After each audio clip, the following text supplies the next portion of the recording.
अस्सलाम वालेकुम dear students. इस लेक्चर में आज हम एफएससी एक्सरसाइज 1.1 का क्वेश्चन नंबर 3 करेंगे। क्वेश्चन नंबर 3 है एक्सप्रेस द फॉलोइंग। इसके 3 पार्ट्स हैं। तो सबसे पहले इसका ए पार्ट है the parameter P of square as a function of its area. आपने क्या शो करना है कि पैरामीटर एरिया का फंक्शन है, ये आपने शो करना है। तो यहाँ पर देखो स्क्वायर की बात हो रही है, तो सबसे पहले मैं एक स्क्वायर ड्रा करता हूँ। लेट्स सी, ये हमारे पास एक स्क्वायर है और आपको पता है कि स्क्वायर की चारों साइडें बराबर होती हैं। अगर ये साइड x है तो ये भी क्या होगी, x होगी। ये x है तो ये भी क्या होगी, x होगी। और ये भी क्या होगी, x होगी। ठीक है। अब पैरामीटर ऑफ स्क्वायर किसके इक्वल होता है, उसका फार्मूला मैं लिख लेता हूँ। यहाँ पर मैं लिखता हूँ सोल्यूशन। पैरामीटर किसके इक्वल होता है, parameter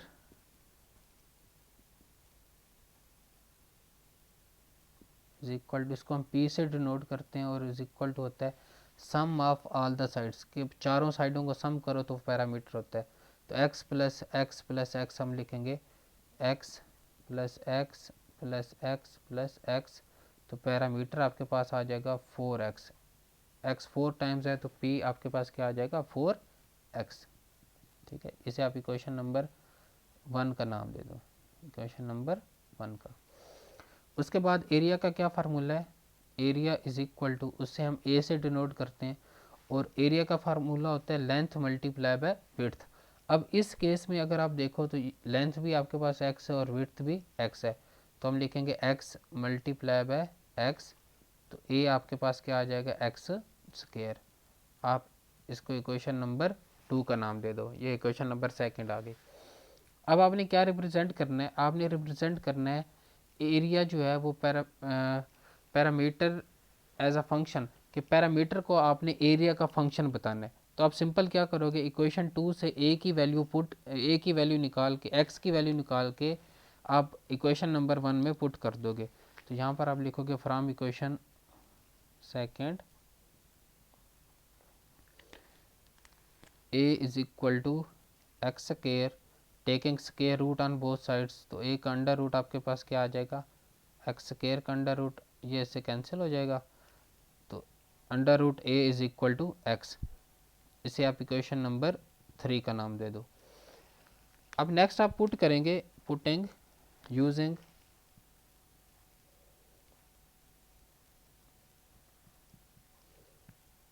using 3 in equation first. कि इक्वेशन 3 को आप इक्वेशन फर्स्ट में यूज़ कर लें, इस तरह से लिख लें इसको, या दूसरी तरह से लिख दें कि पुट बाय पुटिंग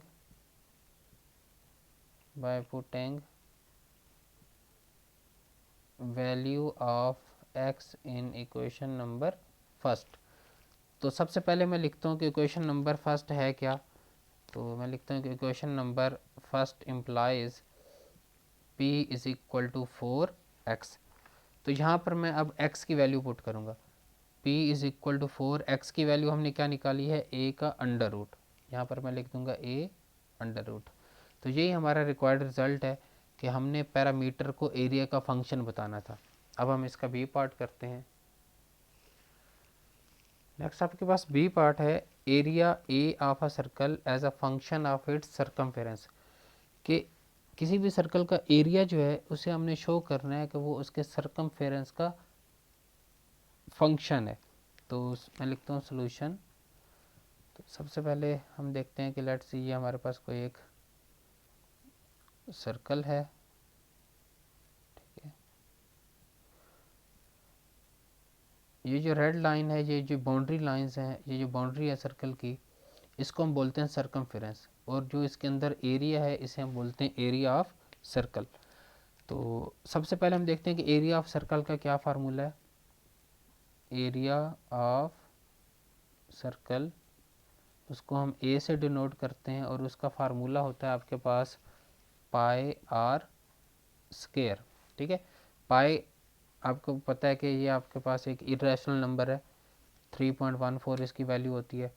और आर से मुराद रेडियस। रेडियस क्या होता है कि सेंटर से किसी भी पॉइंट तक का डिस्टेंस सर्कमफेरेंस के रेडियस कहलाता है, ये आर कहलाता है। ठीक है, तो A is equal to pi R square, इसे आप इक्वेशन नंबर फर्स्ट का नाम दे दें। और उसके बाद पैरामीटर ऑफ सर्कल का क्या फार्मूला होता है, sorry circumference of circle, circumference वो आपके पास उसका फार्मूला होता है 2 पाई आर, उसको हम सी से डिनोट करते हैं और इसका फार्मूला है 2 पाई आर, इसे आप इक्वेशन नंबर सेकंड कह दें। अब आपने क्या करना है, इक्वेशन सेकंड से आर की वैल्यू फाइंड करके यहाँ पे पुट कर देनी है। तो आप लिखेंगे from equation second, from equation second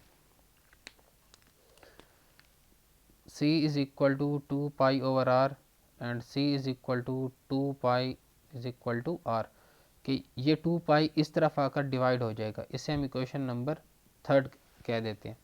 अब इक्वेशन नंबर थर्ड जो है इसको हम पुट कर देंगे इक्वेशन नंबर वन में। तो मैं लिखता हूँ by putting value of r in equation number first. Equation number first है क्या, वो मैं लिख देता हूँ। Equation first implies a is equal to pi R square. तो यहाँ पर आपके पास आ जाएगा a is equal to pi R, R की क्या वैल्यू, आर की वैल्यू आपके पास c ओवर 2 पाई, और चूँकि आर का स्केयर है तो इसका भी क्या आ जाएगा स्केयर। तो a इज इक्वल टू पाई, यहाँ से आ जाएगा c का स्केयर एंड डिवाइडेड बाय 2 का स्केयर आ जाएगा 4 और पाई का स्केयर क्या आ जाएगा पाई। तो फाइनल आंसर आपके पास बनेगा, देखो पाई से एक पावर कम हो जाएगी और उसके बाद ऊपर आपके पास बचेगा c square and divided by 4 पाई।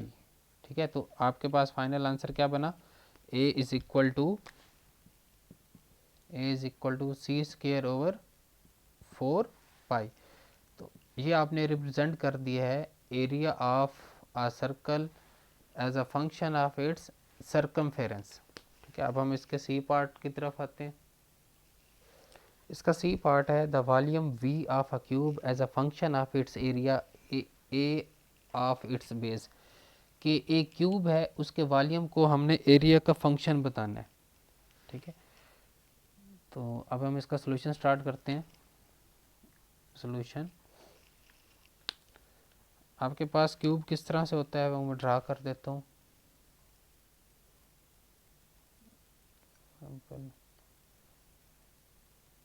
कुछ इस तरह से होगा।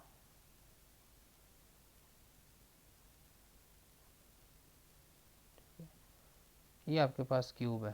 ठीक है, ये भी एक्स है साइड, ये भी एक्स है और ये भी एक्स, लेंथ भी एक्स है, विड्थ भी एक्स है और आपके पास हाइट भी जो है वो भी एक्स है। अब वॉल्यूम ऑफ क्यूब से मुराद है length multiply by width multiply by height. तो हम लिखते हैं कि volume is equal to V से हम इसको डिनोट करते हैं और ये आएगा X multiply by X multiply by X, length multiply by height multiply by width. तो v इज इक्वल टू आपके पास आ जाएगा एक्स क्यूब, इसे हम इक्वेशन नंबर फर्स्ट का नाम दे दें। उसके बाद आपके पास है एरिया ऑफ बेस। तो हम लिखेंगे एरिया ऑफ बेस, वो किसके इक्वल है, उसको हम a से डिनोट करते हैं और वो होता है लेंथ मल्टीप्लाई बाय विड्थ, ये उसकी बेस है। ठीक है, तो आप लिखेंगे लेंथ मल्टीप्लाई बाय विड्थ मतलब x मल्टीप्लाई बाय एक्स। तो a इज इक्वल टू क्या आ जाएगा आपके पास एक्स स्क्वायर, इसे आप सेकेंड इक्वेशन का नाम दे दें। अब फ्रॉम इक्वेशन टू, यहाँ पर हम लिखेंगे from equation second a is equal to X square which implies a का under root is equal to X square का अंडर रूट एंड a का under root is equal to X. जब हम square root लेंगे X square से under root cancel, x की value आपके पास क्या आ जाएगी अंडर रूट a आ जाएगी। अब इस x की वैल्यू जो है, इस x की वैल्यू को आपने इक्वेशन नंबर वन में पुट कर देना है। Now put x is equal to under root a in equation number first. तो यहाँ पर मैं लिखता हूँ कि इक्वेशन फर्स्ट है क्या, equation first implies v is equal to X cube.